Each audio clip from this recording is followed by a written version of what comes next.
الحمد لله وكفى وسلام على عباده الذين اصطفى أما بعد فأعوذ بالله من الشيطان الرجيم بسم الله الرحمن الرحيم إنما يتقبل الله من المتقين سبحان ربك رب العزة عما يصفون وسلام على المرسلين والحمد لله رب العالمين اللهم صل على سيدنا محمد وعلى آل سيدنا محمد وبارك وسلم اللهم صل على سيدنا محمد وعلى آل سيدنا محمد وبارك وسلم اللهم صل على سيدنا محمد وعلى آل سيدنا محمد وبارك وسلم۔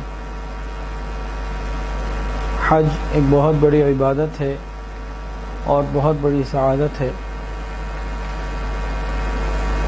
چند ہفتوں پہلے حج پہ جانے کی تیاریاں تھیں اور اب دن رات صبح شام حجاج واپس آ رہے ہیں۔ حجاج کے لیے کیا صرف حج کا سفر اچھا ہو جانا اور وہاں اچھا کھانا پینا ملنا، اچھی سواریوں کا مل جانا، سارے کام وقت پر ہو جانا، کیا یہی کافی ہے یا حج کے بعد بھی کچھ ذمہ داریاں ہیں؟ یقیناً حج کے بعد کی ذمہ داریاں ہیں اور وہ بہت اہم اور بڑی ہیں اور وہ قبر تک ہیں۔ حج کا سفر تو کسی نے 14 دن کا کیا، کسی نے 21 یا 25 دن کا کیا، کسی نے تقریباً 40 دن کا کیا، تو وہاں کے اعمال اور وہاں کی ذمہ داریاں تو کم و بیشی کے ساتھ پوری ہو گئی۔ اب اگلا مرحلہ ہے اس کی قبولیت کا، کیا یہ اللہ کے ہاں قبول بھی ہو گیا یا نہیں؟ یہ بہت اہم پوائنٹ ہے، اس کو تمام حجاج ضرور توجہ سے سنیں گے تو انشاءاللہ یہ سمجھ میں آئے گی کہ اس کی اہمیت کتنی ہے۔ صرف حج کو کر لینا یہ مکمل نہیں ہے، ابھی تو اللہ نے ایک بہت بڑی سعادت دی، بہت بڑی نعمت عطا فرمائی، اس کو شیطان سے اور نفس کی مکاریوں سے بچاتے ہوئے قبر تک لے جانا ہے، تاکہ جو اس کا اصل اجر اور ریوارڈ ہے قیامت کے دن وہ مل سکے، وہ انسان حج کرنے والا اللہ سے وصول کر سکے۔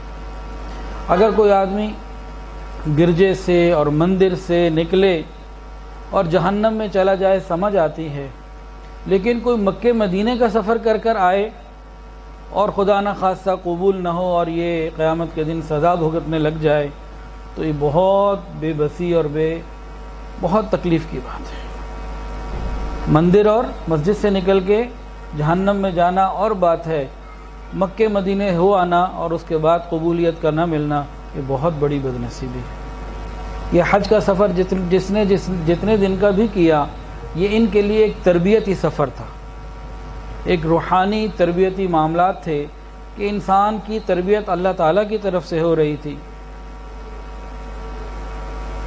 حرم مکہ میں رہ رہا انسان بتایا کہ چلو اب احرام باندھو، منی کی طرف چلو، اتنا رہنا ہے، اس سے زیادہ نہیں رہنا، اب چلو عرفات، یہاں یہ شرائط ہیں، اس انداز کے ساتھ رہو، اب چلو یہاں سے مزدلفہ اور وہاں سے یہ کرو، اب یہ کرو، اب یہ کرو۔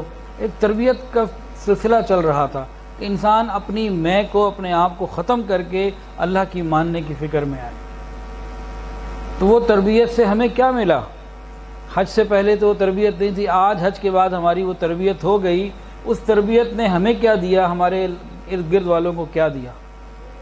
یہ کچھ ایسے کوسچن مارکس ہیں جن پہ غور کرنا ہے۔ تربیت کے ساتھ ایک اور بھی اس کے ساتھ معاملہ ہے، وہ تھا کہ ہر حاجی کو مزاج ابراہیمی سے روشناس کروانا کہ ابراہیم علیہ السلام کا مزاج کیا ہے، ان کی بیوی اماں ہاجرہ کا مزاج کیا ہے، بیٹے اسماعیل کا مزاج کیا ہے، یہ بتانا تھا۔ بیت اللہ کو دیکھیں تو دونوں باپ بیٹے نے بنایا، آب زمزم کو دیکھیں تو اماں ہاجرہ کی قربانی اور بیٹے کی پیاس، صفا مروہ کو دیکھیں تو اماں ہاجرہ کا دوڑنا اور بے صبری میں اللہ سے مانگنا، منی میں جائیں تو ابراہیم علیہ السلام اور اسماعیل علیہ السلام کی قربانی کا واقعہ، سارے کا سارا تو ایک خاندان کے گرد گھوم رہا ہے وہ۔ تو تربیت کے لیے بلایا تھا کہ ایک تو یہ تربیت ہو جائے کہ تم سر جھکانے والے بن جاؤ، یہ مت پوچھو کہ حرم میں تو 1 لاکھ کی نماز کا ثواب تھا، ہمیں کہاں ویرانے میں پھینک دیا، اور وہاں کہتے ہیں کبھی نماز ملا کے پڑھو، کبھی کہتے ہیں الگ الگ پڑھو، اور یہاں اتنے وقت تک رہو، اتنے وقت تک رہو، اس سے کم رہے تو یہ نہیں ہوگا، اس سے زیادہ رہے تو یہ ہو جائے گا، وہ ہو جائے گا۔ جو ایک تربیت دی جا رہی ہے، تو ہمیں تربیت سے کیا ملا؟ اب اس کی امپلیمنٹیشن یہاں آ کے کرنی ہے، واپس آ کے، اور کہاں کب تک کرنی ہے؟ قبر تک۔ اور دوسرا، مزاج ابراہیمی میں سے ہمیں کیا ملا؟ اگر ہم نے سفر تو پورا کر لیا اور ابراہیم علیہ السلام اور ان کے خاندان کا مزاج ہمارے اندر نہ آیا تو یہ حج فقہی طور پر تو حج ہو گیا، لیکن روحانی طور پہ ہم بہت محروم ہو گئے۔ تو آج جو باتیں کی جائیں گی تو حجاج کے لیے توجہ سے سننے والی باتیں ہیں، اللہ تعالیٰ عمل کی توفیق عطا فرمائے۔ ایک ہوتی ہے قابلیت اور ایک ہوتی ہے قبولیت۔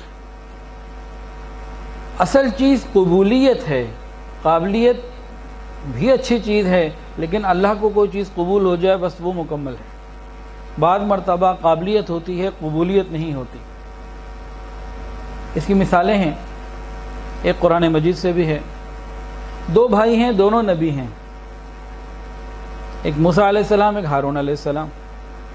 قرآن کے اندر گواہی موجود ہے کہ ہارون علیہ السلام ہوا افصح منی لسانا، وہ بہت زیادہ فصیح اللسان ہیں، اور دوسرے بھائی کون ہیں؟ موسیٰ علیہ السلام۔ وہ دعائیں کر رہے ہیں، رب اشرح لی صدری، اللہ میرے سینے کو کھول دیں، میری زبان کی لکنت کو دور کر دیں، وَيَفْقَهُ قَوْلِي، زبان میں لکنت تھی، اس کے لیے دعائیں مانگ رہے ہیں۔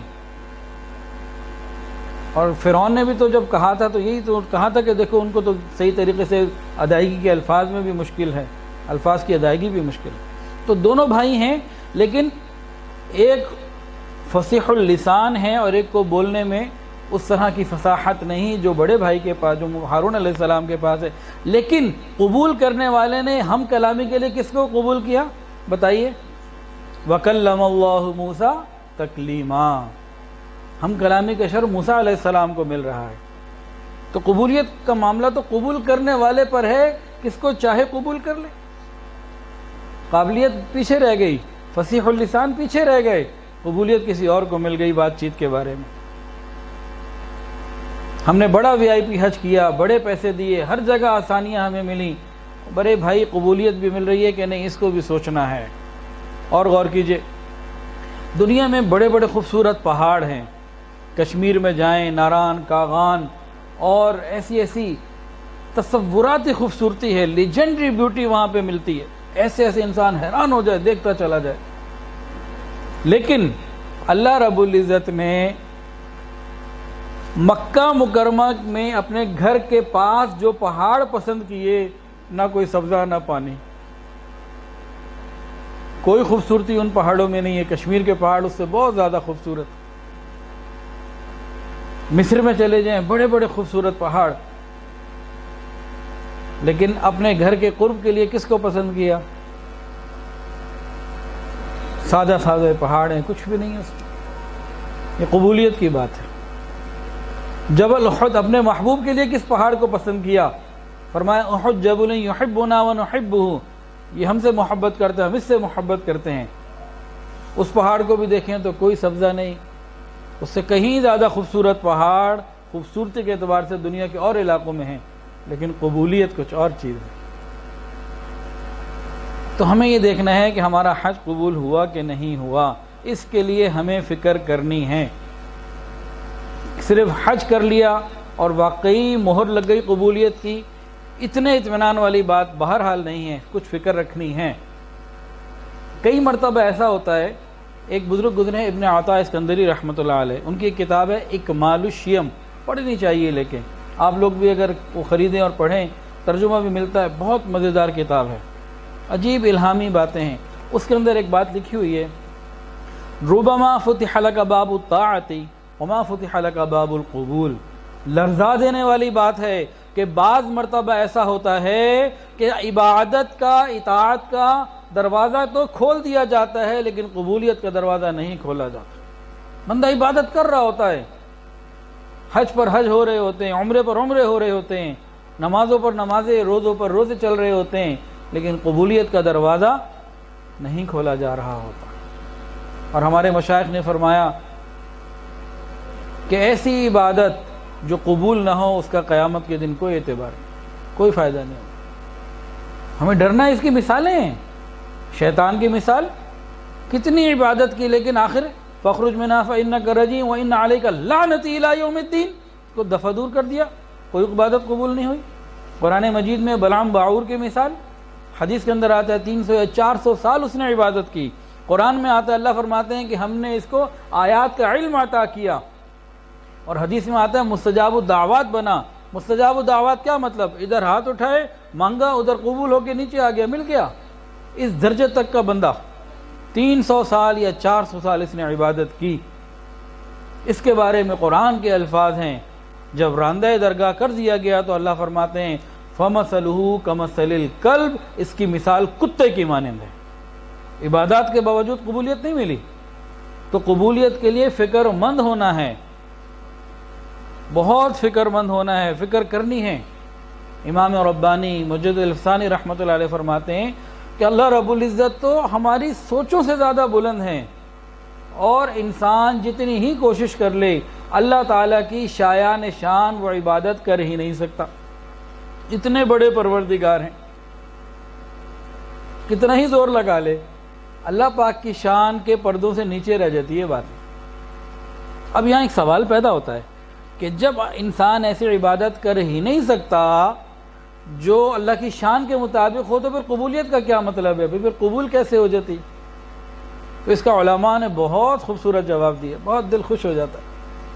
مثال سمجھائی، فرمایا کہ دیکھو جیسے باپ اپنے بچے کو اسکول بھیجتا ہے، پہلے دن بچہ جاتا ہے اور واپس آتا ہے تو باپ پوچھتا ہے بیٹا کیا سیکھا؟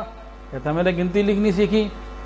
باپ کہتا ہے دکھاؤ، وہ پرچہ دکھاتا ہے تو چند الفاظ لکھے ہوتے ہیں لیکن اتنے ٹیڑھے میڑھے کہ کچھ سمجھ نہیں آ رہی لکھا ہوا کیا ہے، کاپی بھی خراب کی ہوئی ہے، گندی بھی کی ہوئی ہے، اور سمجھ نہیں آ رہا کیا لکھا ہے۔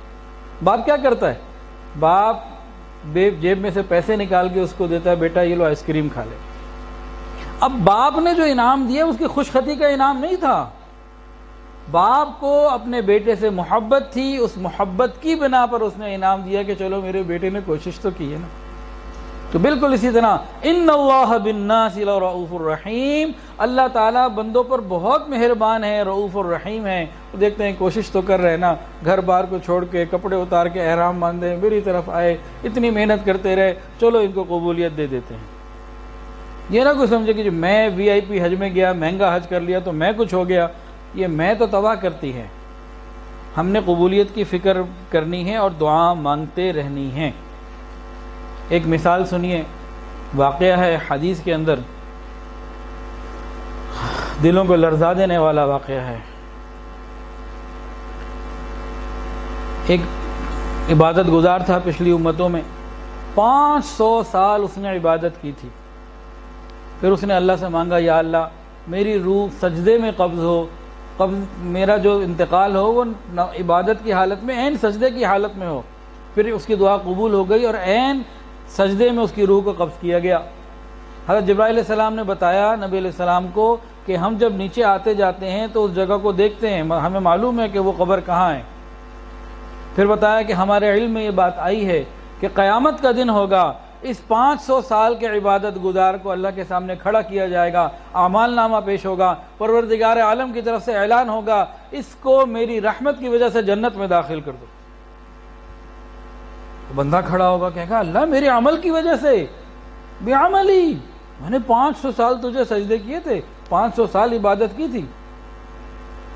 اللہ پاک کی طرف سے پھر ارشاد ہوگا میرے بندے کو میری رحمت کی وجہ سے میری جنت میں داخل کر دو۔ اللہ میرے عمل کی وجہ سے، میں نے بڑا وی آئی پی حج کیا تھا، 14 دن میں 15 لاکھ دے کر میں آ گیا تھا۔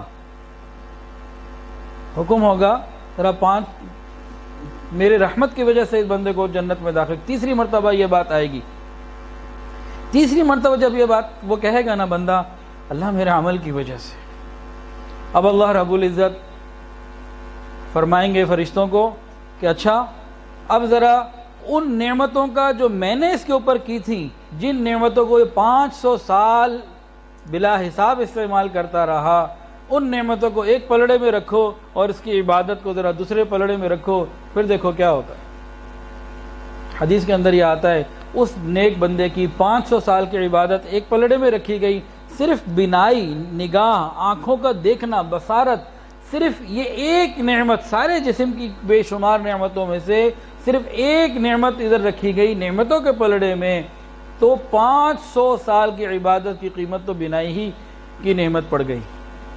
اب اس کے پاس پیچھے کو پلے کچھ نہیں رہا، فارغ ہو گیا، اب آباد آئی، اس کے پاس تو کچھ نہیں، عمل تو 500 سال کے بنائی کی نعمت کے بدلے چلے گئے، مزید جو اس نے نعمتیں استعمال کی تھیں اب اس کے پاس کیا ہے؟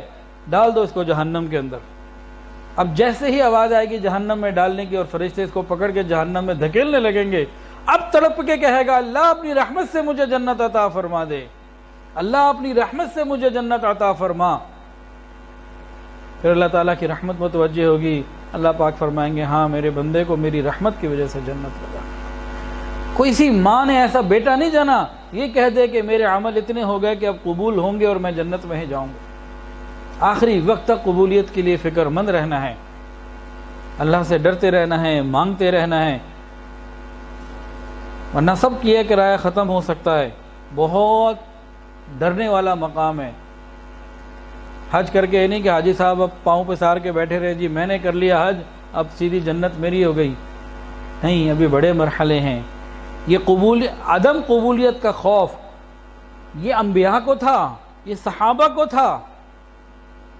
سیدنا ابراہیم علیہ السلام اور سیدنا اسماعیل علیہ السلام، قرآن کو دیکھیے کیا فرماتے ہیں اللہ، وَإِذْ يَرْفَعُ إِبْرَاهِيمُ الْقَوَاعِدَ مِنَ الْبَيْتِ وَإِسْمَاعِيلُ رَبَّنَا تَقَبَّلْ مِنَّا۔ اللہ کے حکم سے دونوں باپ بیٹوں نے جب گھر کی تعمیر مکمل کر دی، حکم پورا کر دیا، تو اس کے بعد کیا عاجزی کے ساتھ مانگ رہے ہیں اللہ قبول کر لے۔ یہ انبیاء کی بات ہے۔ اور سنیے رب اجعلنی مقیم الصلاۃ ومن ذریتی ربنا وتقبل دعا، وہ پھر قبولیت اللہ قبول فرما رہے۔ یہ انبیاء کی باتیں ہیں کہ عمل کرنے کے بعد اب قبولیت کے لیے دعا مانگنا، فکر مند ہونا۔ نبی علیہ السلام کی کئی دعاؤں کے اندر یہ بات ملتی ہے اللہ قبول فرما لیجئے، اور اس کی پریکٹیکل شکل صحابہ کرام کی زندگی میں دیکھیے۔ سیدنا صدیق اکبر رضی اللہ تعالی عنہ، تمام صحابہ کو رضی اللہ عنہ و رضوا عنہ کا خطاب اللہ نے دیا، اللہ سب سے راضی، سب جنت میں جائیں گے۔ صدیق اکبر کا مقام تو ان میں بھی سب سے اونچا، اور ایک موقع پہ رسول اللہ صلی اللہ علیہ وسلم نے ارشاد فرمایا تھا کہ ابو بکر میں نے سب کے احسانات کا بدلہ اتار دیا، تیرے احسان کا بدلہ قیامت کے دن اللہ دے گا۔ اتنے احسان تو کیے تھے۔ تو غور کیجئے صدیق اکبر رضی اللہ عنہ کیا کہتے ہیں، ایک جگہ پرندے کو دیکھا، کئی مرتبہ ایسا ہوتا تھا پرندے کو کہتے تھے تجھے مبارک ہو، تو کتنا آرام سے پر درخت کے اوپر بیٹھا ہوا ہے اور تیرے اوپر کوئی پریشانی نہیں۔ مسئلہ کیا تھا کہ قیامت کے دن اللہ کے سامنے کھڑے ہونے کا خوف ہوتا تھا۔ یہ پنکھے بند کر دیں۔ قیامت کے دن اللہ کے سامنے کھڑے ہونے کا خوف ہوتا تھا کہ قیامت کے دن کیا ہوگا، اس بات کی فکر ہوا کرتی تھی۔ کبھی فرماتے کاش میں گھاس ہوتا، کبھی فرماتے کاش کسی مومن کے بدن کا میں بال ہوتا۔ یہ صدیق اکبر رضی اللہ عنہ کی باتیں ہیں۔ اور غور کیجئے سیدنا عمر فاروق رضی اللہ تعالی عنہ، جن کے بارے میں نبی علیہ السلام نے فرمایا کہ عمر کی زبان پہ حق بولتا ہے۔ آج یکم محرم، آج کے دن ان کی شہادت بھی ہوئی تھی کہ عمر کی زبان پہ تو حق بولتا ہے، عمر جہاں سے گزرتا ہے شیطان راستہ چھوڑ دیتا ہے۔ اور کتنی مرتبہ ایسا ہوا کہ آپ کی جو رائے ہوتی تھی قرآن مجید اللہ اکبر کبیرہ کہ وہی کے مطابق آپ کی رائے کئی مرتبہ ہوئی، یہ شان تھی آپ کی۔ لیکن ایک مرتبہ کہیں جا رہے تھے، بھوسا دیکھا تو کہنے لگے کاش میں اس بھوسے کی مانند ہوتا۔ اللہ اکبر کبیرہ۔ کبھی فرماتے ہیں ہلاکت ہے میری اور ہلاکت ہے میری ماں کی اگر اللہ نے رحمت نہ فرمائی۔ یہ فاروق اعظم رضی اللہ تعالی عنہ ہیں، اور ابھی عائشہ صدیقہ رضی اللہ تعالی عنہ، جن کو نبی علیہ السلام نے فرمایا کہ تم جنت میں بھی میری بیوی ہو، اور ان کو تو اللہ تعالیٰ کی طرف سے سلام آیا کرتے تھے۔ یہ وہ مبارک ہستی ہیں رضی اللہ عنہ، ان کا لقب ہے ام المومنین ہیں، کتنے ان کے فضائل ہیں۔ لیکن یہ کیا کہا کرتی تھیں، کبھی کبھی فرماتی میں تمنا کرتی ہوں کاش میں کوئی درخت کا پتا ہوتی، میں کوئی بھولی بسری چیز ہوتی، میں پیدا ہی نہ ہوتی۔ یہ کیوں ہوتا تھا یہ خوف؟ کہ قیامت کے دن جب اللہ کے سامنے پیش ہوں گے تو پتہ نہیں کیا ہوگا، اس وقت کیا بنے گا۔ حضرت عبداللہ ابن مسعود رضی اللہ تعالی عنہ سابقون الاولون میں سے ہیں، ابتدائی دور کے صحابہ میں سے ہیں، پوری زندگی نبی علیہ السلام کے ساتھ گزار دی۔ وہ فرماتے تھے کہ اگر مجھے جنت اور دوزخ کے درمیان اختیار دے دیا جائے اور یہ کہہ دیا جائے کہ حساب لیا جائے یا مٹی بنا دیا جائے، تو میں کہوں گا اللہ مٹی بنا دے، میرا حساب نہ لے۔ یہ ان کو خوف ہوتا تھا کہ عمل کہیں ایسا نہ ہو کہ رد ہو جائے۔ تو ہمارے اندر بھی اگر یہ عدم قبولیت کا خوف پیدا ہو جائے، یہ قبولیت کی علامات میں سے ہے، اس کے لیے ہمیں فکر کرنی ہے۔ اللہ اکبر کبیرہ۔ تو ہم اللہ رب العزت سے یہ مانگے، یا اللہ ہم نے حج تو کر لیا، لیکن اب آپ کی بارگاہ میں درخواست پیش کرتے ہیں، اللہ ہمارے حج کو قبول فرما، اس کو رد نہ فرما، اس کو میرے لیے ایسی قبولیت بنا دیجئے کہ بار بار کی حاضری کی وجہ بن جائے میری یہ والی حاضری، میں قبولیت کے ساتھ بار بار حاضر ہوا کروں۔ اللہ رحمت کی نظر فرما دیجئے، حرم آنا قبول فرما لیجئے، اللہ تیری ایک نظر کی بات ہے، میری زندگی کا سوال ہے، اللہ رحمت فرما دیجئے۔ ایک شخص تھا، اس کی بیوی نہ بڑی نکمی، وہ اس کو بڑا برا بھلا کہتا کہ تجھے کام نہیں آتا، کھانے پکانے نہیں آتے، کپڑے نہیں سیدھے صحیح طریقے سے سیدھے رکھنے آتے، تجھے آتا کیا ہے؟ ایک دن نہ خاوند نے بڑا اس کو برا بھلا کہہ دیا، تو وہ بھی اللہ کی بندی کہنے لگی، نہیں کوئی اوقات اوگنہار دی، نہیں کوئی اوقات اوگنہار دی، جہو جیوی ہاں میں ہاں سرکار دی، کہ میں جیسی بھی ہوں، کوئی میری اوقات نہیں، کوئی میرے اندر سلیقہ نہیں، کوئی میرے اندر عقل نہیں، لیکن جیسی کیسی بھی ہوں میں ہوں تمہاری۔ بس خاوند کو اس کی یہی بات پسند آ گئی اور اس کا مسئلہ خاوند راضی ہو گیا اس سے۔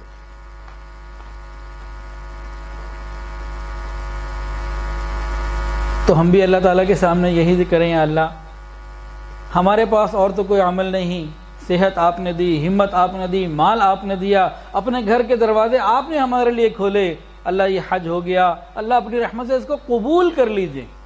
پھر دیکھیں اللہ کیسی رحمت فرماتے ہیں۔ ارادہ کریں کہ جن نگاہوں سے بیت اللہ کو دیکھا، گنبد خضرا کو دیکھا، سنہری جالیوں کو دیکھا، اب ان نگاہوں سے نامحرم کو نہیں دیکھیں گے، اب ان نگاہوں سے دوسرے کے مال کو نہیں دیکھیں گے، دوسرے کی عزت کو نہیں دیکھیں گے، اس نگاہ کی حفاظت کریں گے جس نگاہ سے بیت اللہ کو آنکھوں سے دیکھ کر آئے۔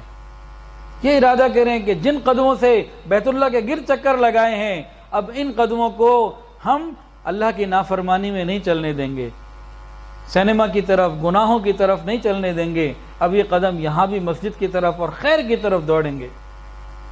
اور یہ ارادے کریں کہ جس زبان سے ہم نے تلبیہ پڑھا، لبیک اللہم لبیک، لبیک لا شریک لک لبیک، ان الحمد والنعمت لک والملک لا شریک لک، اور جس زبان سے ہم نے درود و سلام پڑھا نبی علیہ السلام کے روضے پہ کھڑے ہو کے، اب اس زبان سے کسی کو تکلیف نہیں دیں گے، اس زبان سے کسی کو گالی نہیں دیں گے، اس سے نامحرموں سے غلط گفتگو نہیں کریں گے، اس سے کسی کے دل کو نہیں دکھائیں گے بلکہ دلوں کو لبھائیں گے۔ یہ ہم ارادے کریں، پھر دیکھیں اللہ تعالیٰ کیسی قبولیت عطا فرماتے ہیں۔ اللہ بڑے کریم ہیں، اللہ نے جب بلایا ہے تو دینا چاہتے ہیں، ہم لینے والے بن جائیں، اپنے الفاظ میں، اپنی باتوں میں عاجزی کو اختیار کریں۔ زبان کے بعض بے فکری کے بول یہ بندے کو جہنم میں ڈال دیتے ہیں اور اعمال کو رد کروا دیا کرتے ہیں۔ ایک شخص تھا، ایک حاجی صاحب تھے، حج کر کے آئے تو ان کے پاس کوئی مہمان آیا، کتابوں میں ہمارے بزرگوں نے بات لکھی ہے، تو اس کو کوئی پانی وغیرہ کی ضرورت تھی، اس نے کہا اچھا وہ جو کسی کو کہا، خادم کو یا کسی بیٹے کو کسی کو کہا پانی لانے کے لیے، تو یوں کہا کہ وہ جو تیسرے حج سے میں مٹکا لے کر آیا تھا نا، اس مٹکے میں سے پانی لے کر آؤ۔ اس چھوٹا سا جو لفظ ہے نا، تیسرا حج، اس میں سے پانی لاؤ، بزرگوں نے فرمایا دکھاوے ریاکاری کی آگ زد میں آ کے تینوں حج برباد ہو۔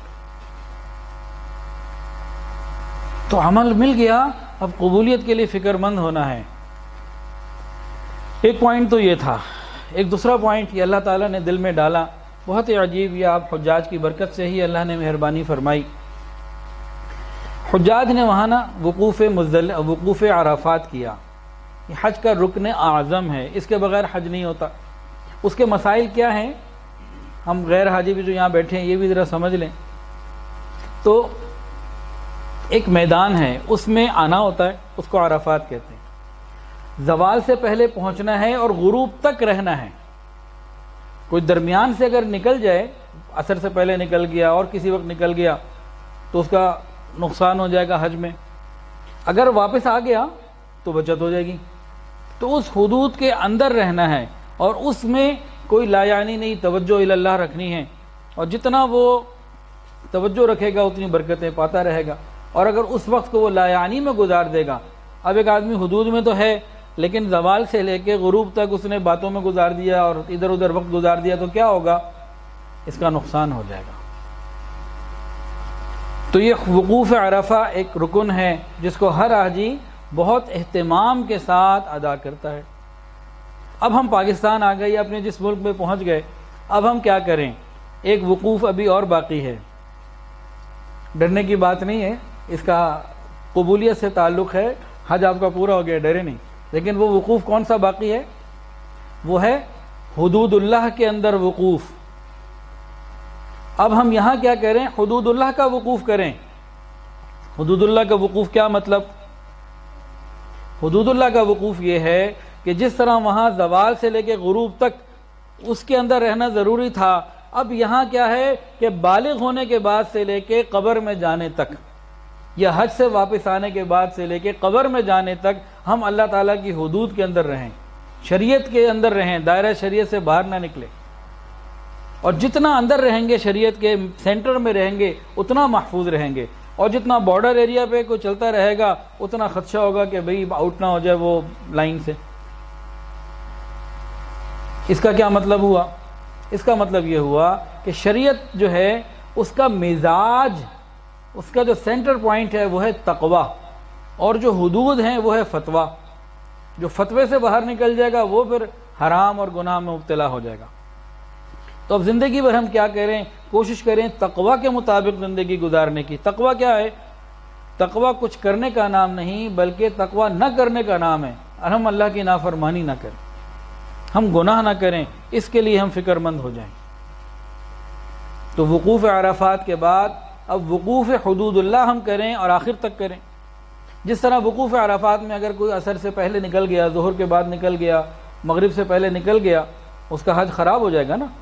لیکن اگر وہ واپس آ جائے تو پھر ٹھیک ہو جائے گا. اسی طرح اگر غلطی سے ہم اللہ تعالیٰ کی حدود میں سے نکل گئے تو موت سے پہلے جو توبہ کے ذریعے واپس آ جائے گا اس کی زندگی ٹھیک ہو جائے گی. جس طرح وقوف عرفہ میں وہاں چیزیں تقسیم ہو رہی ہوتی ہیں، انسان بجائے عبادت کے وہاں جا کے جو ہے نا وہ سبیل لوٹنے لگے اور ادھر ادھر کرے تو حد کو خراب کرے گا. اسی طرح اس زندگی میں ہم کیا کریں؟ لہو لعاب سے اور فضولیات سے بچ کر اپنے وقت کو شریعت کے مطابق لگانے کی فکر کریں. انشاءاللہ اللہ تعالیٰ خیر فرما دیں گے. تو وقوف حدود اللہ، اللہ تعالیٰ کی حدود کے اندر ہم ٹھہریں، پھر انشاءاللہ زندگی آسان ہو جائے گی. ایک بات اسی میں نا دو باتیں اور بھی ہیں حدود عرفات سے متعلق، وقوف عرفات سے متعلق. ایک بات تو یہ ہے، اللہ رب العزت نے ہماری پیدائش سے پہلے ہم سے ایک عہد لیا تھا، الست بربکم. سب نے جواب دیا تھا قالوا بلا. اللہ نے پوچھا تھا تمہارا رب کون؟ ہم سب نے کہا اللہ، آپ خود، آپ ہیں ہمارے رب. تو میدان عرفات میں ہو سکتا ہے حاجیوں نے اس کو یاد رکھا ہو، یہ وہ جگہ ہے جہاں ہم نے عہد کیا تھا، قیامت کے دن پوچھا جائے گا. تو ہم اس عہد کو بھی یاد رکھیں. اگر قیامت کے دن پوچھا جائے گا کہ دیکھو تم نے کہا تو تھا کہ تمہارا رب اللہ ہے، اس کی مانی کتنی؟ اب تو عرفات سے ہو کے بھی آ گئے ہو، اب بتاؤ. پھر ایک اور بات بھی ہے، اکثر و بیشتر تمام حجاج جب عرفات کے میدان میں ہوتے ہیں نا، یہ اللہ تعالیٰ سے کچھ وعدے کرتے ہیں، کچھ ارادے کرتے ہیں، نیکیوں میں آگے بڑھنے کے، گناہوں سے پیچھے ہٹنے کے، سچی سچی زندگی گزارنے کے، دین میں آگے بڑھنے کے، پردہ کرنے کے، نماز کی پابندی کے، لوگوں کے حقوق ادا کرنے کے. وہاں ان کو ایک شوق ہوتا ہے کہ بس میری معافی کسی طرح ہو جائے. اس معافی کے لیے سارے یہ ارادے کر رہے ہوتے ہیں، اللہ سے وعدے کر رہے ہوتے ہیں کہ ہمارا حج قبول ہو جائے، کسی طریقے سے قبول ہو جائے۔ تو عام طور سے حجاج یہ کرتے ہیں۔ تو بھائی جو وعدے میدان عرفات میں جس نے اللہ سے کیے، جتنے کیے، جو کیے، اب ان کو پورا کرنے کا وقت آ گیا۔ اب ان کو بھولنا نہیں ہے، اس کے لیے فکر مند ہونا ہے کہ جو ارادے، جو وعدے عرفات میں اللہ سے کیے ہیں ان کو پورا کرنے کی فکر کریں۔ کتنے لوگ ایسے ہیں جو وہاں ارادے کرتے ہیں کہ اب میں اپنی بیوی کو نہیں دکھاؤں گا، اس کو تکلیف نہیں دوں گا، اب میں اپنے گھر والوں کو تکلیف نہیں دوں گا، میں یہ نہیں کروں گا، میں وہ نہیں کروں گا، واپس آ کے پھر چند دن بعد بھول جاتے ہیں۔ معاملات کی صفائی، اب اس میں ہمیں آنا ہوگا۔ جو وعدے عرفات کے میدان میں حاجی نے خود اللہ سے کیے ہیں، یہ تو گروپ لیڈر نے نہیں کہا تھا، یہ تو کسی مولوی صاحب نے نہیں کہا تھا، بھائی یہ تو ہم نے خود اپنے اللہ سے کیے ہیں، اس میں کوئی تیسرا بندہ نہیں۔ تو قیامت کے دن جب اللہ کے سامنے حاضری ہوگی تو میدان عرفات میں کیے ہوئے وعدے اللہ سامنے دے دیں گے، میرے بندے تو نے یہ کہا تھا، ذرا اب حساب تو دے۔ تو بھائی ہم اپنے ان وعدوں کو پورا کرنے کی فکر کریں، کیونکہ ہم نے یہ دیکھا ہے لوگ وعدے کرتے ہیں، اللہ سے ارادے کرتے ہیں بہت، وہاں پہ واپس آگے پھر بھول جاتے ہیں، جیسے الستو بربکم کو بھولے ہوئے ہیں، اپنی مرضی کی زندگی گزارتے ہیں۔ تو اس وعدوں کو بھی جو خود کیے ہوتے ہیں یہ بھی بھول جاتے ہیں، اس کی فکر کریں۔ دوران حج ایک عمل حجاج اور کرتے ہیں، وہ کیا؟ شیطان کو کنکریاں مارتے ہیں۔ شیطان کو کنکریاں مار کر اس سے اپنی بیزاری کا اظہار کرتے ہیں، اس سے اپنی نفرت کا اظہار کرتے ہیں۔ اب یہاں آنے کے بعد اس نفرت اور بیزاری کو موت تک باقی رکھنا ہے۔ وہ تو ہمارا دشمن سرٹیفائیڈ ہے، اب موت تک اس سے محبت نہیں کرنی جس کو وہاں کنکریاں مار کر آئے ہیں۔ ایک صاحب حاجی صاحب تھے، انہوں نے 7 کنکریاں مارنی ہوتی ہیں نا ایک جمرے کے اوپر، انہوں نے 6 ماری، ایک سائڈ پہ رکھ لی۔ کسی نے پوچھا بھئی کیوں 7ویں کیوں نہیں ماری؟ میں نے کہا اس کی بہن میرے گھر پہ موجود ہے نا، پاکستان جا کے اس کو ماروں گا۔ اپنی بیوی کی بات کر رہا تھا۔ تو بھئی وہاں 7 کنکریاں جب پوری مار دی اور اللہ کا حکم پورا کر دیا، اب یہاں اس سے دوبارہ دوستیاں نہیں لگانی۔ تو اپنے آپ کو شیطان سے بچانا ہے، ایک تو یہ بات۔ پھر ہمارے اندر جو بت ہیں، انانیت کا بت، تکبر کا بت، عجب اور خود پسندی کا بت، شہوت پرستی کا بت، اب تو موبائل پرستی کا بت بھی آ گیا، زن پرستی کا بت، زر پرستی کا بت، یہ جو اندر بت ہیں ان کو بھی ختم کرنا ہے، ان کے اوپر بھی کنکریاں مار کے ان کو گرا دینا ہے، ختم کر دینا ہے۔ اس کی فکر کرنی ہے کہ معلوم ہو کہ حاجی صاحب حج کر کر آئے ہیں، اب دوسروں کے لیے خیر کا ذریعہ بنے، خوشیوں کا ذریعہ بن رہے، راحت کا ذریعہ بن رہے۔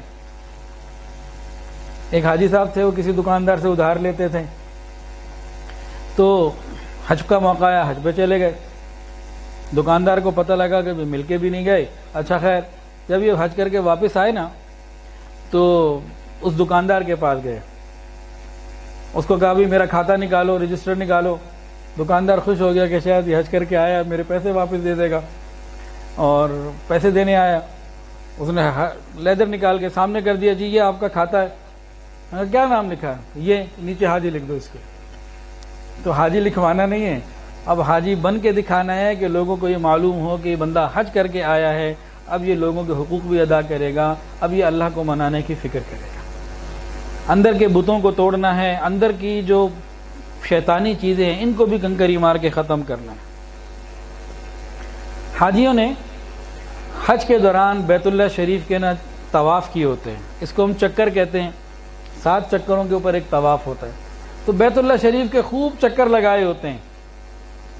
تو اس کے اندر بھی 2 باتیں۔ نمبر 1 بات تو یہ کہ حاجی یہ ارادہ کرے، اللہ تیرے گھر کے چکر لگانے کے بعد اب کسی دوسرے در کا چکر میں نہیں لگاؤں، اللہ مجھے در در کے چکر لگانے سے محفوظ فرما دے۔ تیرے در کے چکر لگا لیے، اب در در کے چکر لگانے سے محفوظ فرما۔ اب اللہ ہی سے مانگنا ہے، اللہ ہی سے لینا ہے، غیر اللہ کی طرف متوجہ نہیں ہونا۔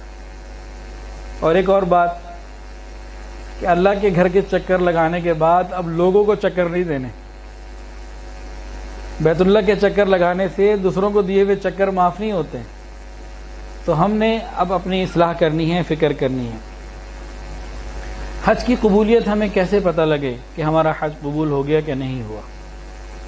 علامات قبولیت کیا ہیں؟ اس میں ایک نہایت اہم بات یہ ہے کہ کتابوں میں لکھا ہے کہ واپس آنے کے بعد زندگی بدل جائے۔ حج پہ جانے سے پہلے جن گناہوں کو انسان کرتا تھا، واپس آنے کے بعد ان گناہوں کو چھوڑ دے۔ حج پہ جانے سے پہلے جو نیکیاں یہ کرتا تھا، واپس آنے کے بعد اس سے بہتری کی طرف بڑھ جائے، یہ قبولیت کی نشانی ہے۔ جیسا پہلے تھا واپس آ کے بھی ویسا ہی ہے۔ اس نے حج کی تربیت سے کیا پایا؟ اس کو حج سے کیا ملا؟ یہ تو محرومی کی بات ہے، فائدہ نہیں پورا اٹھا پایا۔ اور اگر خدا نہ خواستہ جیسا پہلے تھا واپس آنے کے بعد اس سے بھی زیادہ برا ہو گیا، پھر کیا اس نے وہاں سے لیا؟ وہ جگہ جہاں سے رحمت ملتی ہے، جہاں سے ہدایت ملتی ہے، جہاں سے برکت ملتی ہے، جہاں سے قبولیت ملتی ہے، وہاں سے کیا لے کر آیا یہ؟ تو علامات قبولیت میں ایک بہت اہم علامت یہ ہے کہ انسان کی زندگی پہلے سے بہتر ہو جائے، گناہ پہلے سے کم ہو جائیں اور اعمال صالحہ پہلے سے بڑھ جائیں۔ اگر ایسا ہے تو سیدھی بات ہے کہ حج قبول ہو گیا، اور ایسا اگر نہیں ہے پھر یہ الارمنگ سچویشن ہے، اس کو سوچنا پڑے گا۔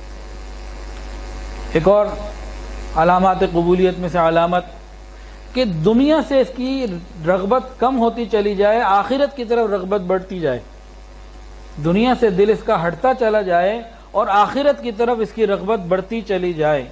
حسن احمد، دنیا سے رغبت کم ہوتی جائے اور آخرت کی طرف رغبت بڑھتی چلی جائے، یہ ایک نشانی ہے کہ اب جی اللہ کے گھر سے ہو کے آ گیا، نبی السلام کے روضے سے ہو کے آ گیا۔ اتنی نشانیاں اس نے دیکھی، ایمان کی قوت اس کے اندر بڑھ گئی۔ اب قوت ایمانی اس کو ایسا بنائے کہ اس کا دل دنیا سے ہٹے اور اللہ کی طرف جڑے۔ پھر مزدلفہ میں اس کو ایک وقت میں 2 نمازیں پڑھائی گئیں۔ یہاں سے کیا سمجھ میں آتی ہے؟ یہاں سے سمجھ میں آتی ہے اللہ میری عقل اور میری سمجھ کی کوئی بات نہیں، میرا سر جھکا ہوا ہے، جو آپ کا حکم ہے بس مجھے وہ پورا کرے۔ ہر حال میں اللہ تعالیٰ کے حکم کو پورا کرے، ہر حال میں اللہ کے حکم کو پورا کرے، اپنی طرف سے لاجکس نہ نکال کے لائے۔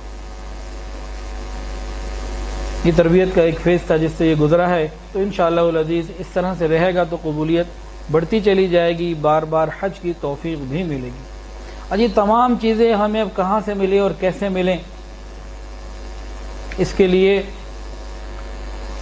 جو بہترین چیز ہے وہ ہے نیک صحبت، اللہ والوں کی صحبت۔ جو انسان اللہ والوں کی صحبت میں مستقل مزاجی سے، پابندی سے بیٹھنا شروع کر دے، یہ ساری چیزیں خود بخود وقت کے ساتھ ساتھ اس کے اندر آتی چلی جاتی ہیں اور قبولیت کی شان بڑھتی چلی جاتی ہے۔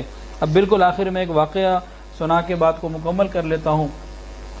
فضائل حج میں حضرت مولانا شیخ العزیز زکریا رحمۃ اللہ علیہ نے اس واقعے کو لکھا ہے کہ شیخ المشائخ حضرت شبلی رحمۃ اللہ علیہ ان کے ایک مرید حج کر کے واپس آئے تو شیخ نے مرید سے کچھ سوالات کیے اور مرید نے جوابات دیے۔ ان سوال اور جوابات کو سن لیتے ہیں۔ حضرت نے پہلا سوال تو یہ کیا کہ تم نے حج کا پکا ارادہ اور عزم کیا تھا؟ کہ جی کیا تھا۔ تو پھر پوچھا کیا ان ارادوں کے ساتھ ان تمام ارادوں کو چھوڑنے کا عہد کر لیا تھا جو آج تک حج کی شان کے خلاف تم نے کیے ہوں؟ یعنی ایسے کام جو حاجی کو نہیں کرنے چاہیے، وہ اگر تمہاری زندگی میں تھے تو کیا چھوڑنے کا ارادہ کر لیا تھا حج کے ارادے کے ساتھ؟ یعنی میں نے یہ تو نہیں کیا۔ ہم کہا پھر تم نے حج کا ارادہ بھی نہیں کیا۔ پھر پوچھا کیا احرام کے وقت بدن کے کپڑے نکال دیے تھے؟ میں نے کہا جی وہ تو اتار دیے تھے۔ فرمایا کیا اس وقت اللہ تعالیٰ کے سوا ہر چیز کو اپنے سے جدا کر دیا تھا؟ کہ نہیں میں نے تو ایسا نہیں کیا۔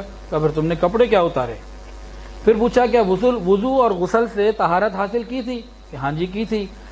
پھر پوچھا کیا اس وقت ہر قسم کی گندگی سے، لغزش سے دلوں کو پاک کر لیے، دل تمہارا پاک ہو گیا تھا؟ کہ نہیں ایسا تو نہیں ہوا۔ تو پھر تم نے کون سا وضو کیا؟ پھر پوچھا کیا تم نے لبیک پڑھا تھا؟ کہ جی لبیک پڑھا تھا۔ کیا تمہیں لبیک کا جواب ملا تھا؟ محسوس ہوا تھا کہ اللہ کی طرف سے قبولیت آ رہی ہے؟ کہ نہیں یہ تو محسوس نہیں ہوا۔ کیا تم نے لبیک پڑھا؟ پھر پوچھا کہ تم حرم محترم میں شامل ہوئے تھے؟ مکہ مکرمہ میں حرم محترم میں تم داخل ہوئے تھے؟ کہ جی داخل ہوا تھا۔ پوچھا کیا اس وقت جب تم حرم میں داخل ہو رہے تھے کیا ہر حرام چیز کو چھوڑنے کا ارادہ کر لیا تھا کہ نہیں وہ تو نہیں کیا. کہا پھر تم کیا داخل ہوئے؟ پھر اگلا سوال کیا کہ تم مسجد حرام میں داخل ہوئے تھے، مسجد کے اندر؟ کہ جی داخل ہوا تھا. تو پوچھا کیا تمہیں اس وقت اللہ تعالیٰ کے قرب میں بھی داخلہ ملا تھا؟ تم بیت اللہ کے اتنے قریب ہو رہے تھے، کیا اللہ کے قرب میں بھی تمہیں کوئی جگہ ملی؟ کہتی مجھے تو کچھ محسوس نہیں ہوا. کہا تم کیا داخل ہوئے بھائی؟ پھر پوچھا کیا تم نے بیت اللہ کو دیکھا تھا؟ کہ جی بیت اللہ کی زیارت تو کی تھی. اچھا تمہیں وہ چیز محسوس ہوئی جس کی وجہ سے بیت اللہ کا سفر کیا جاتا ہے، کوئی کیفیت کوئی حال؟ کہ نہیں مجھے تو کچھ نہیں ملا. تم نے بیت اللہ کو کیا دیکھا؟ پھر پوچھا کیا تم نے حجر اسود کے اوپر ہاتھ رکھا تھا، بوسہ دیا تھا؟ نے کہا ہاں. اب شیخ نے ایک بڑی آہ جو ہے نا وہ کھینچی، خوف زدہ ہو کے فرمایا کہا تیرا ناس ہو، تجھے پتہ بھی ہے کہ حجر اسود پر ہاتھ رکھنا بوسہ کرنا یہ ایسا ہے جیسے اللہ تعالیٰ سے مصافحہ کرنا. یہ تو اللہ تعالیٰ سے مصافحہ کرنے کی مانند ہے، اور جو مصافحہ کرتا ہے اللہ تعالیٰ سے وہ ہر طرح سے امن میں آ جاتا ہے. کیا تمہیں اس وقت امن محسوس ہوا؟ کہ نہیں مجھے تو محسوس نہیں ہوا. کہ تم نے پھر کون سا بوسہ دیا، کیا کیا تم نے؟ اللہ اکبر کبیرہ. پھر پوچھا کیا تم نے مقام ابراہیم پہ 2 نفل پڑھے؟ کہ ہاں پڑھے. پھر پوچھا کہ جس جگہ پہ جس عظیم مقام پر اللہ نے تمہیں کھڑا کیا تھا کیا تم نے اس کا حق ادا کیا؟ کیا تم اللہ تعالیٰ کے قرب میں اللہ کے حضور میں کسی خاص مرتبے تک پہنچے؟ تمہیں ترقی کچھ محسوس ہوئی اندر؟ کہ نہیں مجھے تو کچھ محسوس نہیں ہوا. تو پھر تم نے کون سی نماز وہاں پڑھی؟ پھر انہوں نے پوچھا کیا تم نے صفا مروہ میں تکبیر کہی تھی؟ کہ ہاں تکبیر کہی تھی. اچھا تمہیں اپنی تکبیر کی حقیقت کا احساس ہوا تھا کہ جب تم نے کہا اللہ اکبر تو اللہ کی بڑائی تمہیں محسوس ہوئی ہو اور اپنی ذات اور دنیا کی کمی محسوس ہوئی ہو، چھوٹا ہونا محسوس ہوا؟ یعنی مجھے تو محسوس نہیں ہوا. پھر تم نے کہا تکبیر کہی. پھر پوچھا تم صفا سے نیچے اترے تھے؟ صفا سے نیچے اترے تھے؟ کہ جی اترا تھا. کیا تمہارے دلوں سے تمہارے اندر سے ہر طرح کی برائی اور علت دور ہو گئی تھی، دل صاف ہو گیا تھا؟ کہ نہیں وہ تو نہیں ہوا. پھر کہا تم کیا چڑھے؟ پھر پوچھا تم صفا مروہ میں دوڑے تھے؟ کہ جی دوڑا تھا. کیا اس وقت تم اللہ کی طرف دوڑا محسوس تم نے کیا تھا کہ ہر چیز کو چھوڑ کر ففروا الی اللہ، اللہ کی طرف دوڑنے کا تمہارا محسوس ہوا؟ کہ نہیں ایسا تو محسوس نہیں ہوا. پھر تم کیا دوڑے؟ جواب دیا.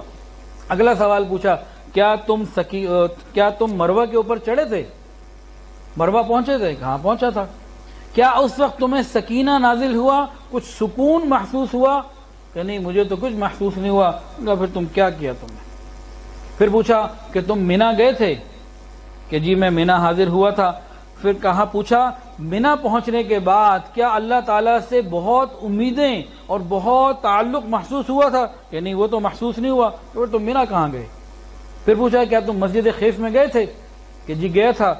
کہ کیا مسجد خیف میں تمہیں خوف کا کوئی ایسا غلبہ ہوا تھا جو اس سے پہلے کبھی نہ ہوا ہو، تمہیں خوف خدا میں سے کچھ حصہ ملا ہو؟ کہ نہیں مجھے تو نہیں ملا. کہ تم مسجد میں کیا داخل ہوئے؟ پھر پوچھا بڑا کی پوائنٹ کہ تم میدان عرفات گئے تھے؟ جی گیا تھا. اس کے بعد سوال یہ پوچھا کہ تم نے میدان عرفات میں پہنچ کر یہ پہچان لیا تھا کہ تم دنیا میں کیوں بھیجے گئے ہو، تمہارا مقصد کیا تھا، تم ابھی تک کرتے کیا رہے ہو، اپنی زندگی کا اپنی دنیا میں آنے کا مقصد تمہیں پہچان لیا تھا تم نے، اور اس مقصد کے مطابق ابھی کیا کرتے رہے ہو اس کو ریئلائز کیا تھا، اس کا احساس کیا تھا؟ کہ نہیں میں نے تو نہیں کیا. تو پھر تم عرفات بھی نہیں گئے. پھر پوچھا مزدلفہ گئے تھے؟ جی گیا تھا. اچھا مزدلفہ جا کے اللہ تعالیٰ کا ایسا ذکر کیا تھا کہ تمہیں دنیا سے ہٹ کے اللہ کی طرف سے مشغول کر لیا ہو؟ فاذکروا اللہ عند المشعر الحرام. جی ایسا ذکر تو میں نے مزدلفہ میں نہیں کیا، ایسے تعلق تو نہیں بنا. اگر تم مزدلفہ بھی پھر کیا گئے؟ پھر پوچھا کیا تم نے قربانی کی تھی؟ کہ ہاں جی قربانی کی تھی. قربانی کے وقت تم نے اپنے نفس کو حرام لذات اور خواہشات کو ذبح کیا تھا؟ کہ نہیں وہ تو میں نے نہیں کیا. تو تم نے کیا قربانی کی؟ پھر پوچھا کیا تم نے کنکریاں ماری تھیں؟ کہ جی ماری تھی. پھر سوال یہ پوچھا کہ ہر کنکری مارتے وقت تمہیں اپنی جہالت میں کمی اور علم میں اضافہ محسوس ہوا؟ کہ نہیں مجھے تو محسوس نہیں ہوا. تو پھر تم نے کنکریاں کیا ماری؟ پھر پوچھا کیا تم نے طواف زیارت کیا تھا؟ جی کیا تھا.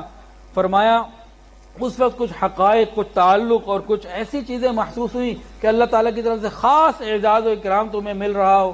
کہ نہیں ایسا تو محسوس نہیں ہوا. پوچھا بھئی پھر تم نے کیا کیا؟ اور کہا کہ اللہ پاک کا ارشاد ہے، حضور پاک کا ارشاد ہے کہ حاجی اور عمرہ کرنے والا اللہ جل جلالہ کی زیارت کرنے والا ہے، اور جس کی زیارت کو کوئی جائے اس پر حق ہے کہ وہ اپنے زائرین کا اکرام کرے۔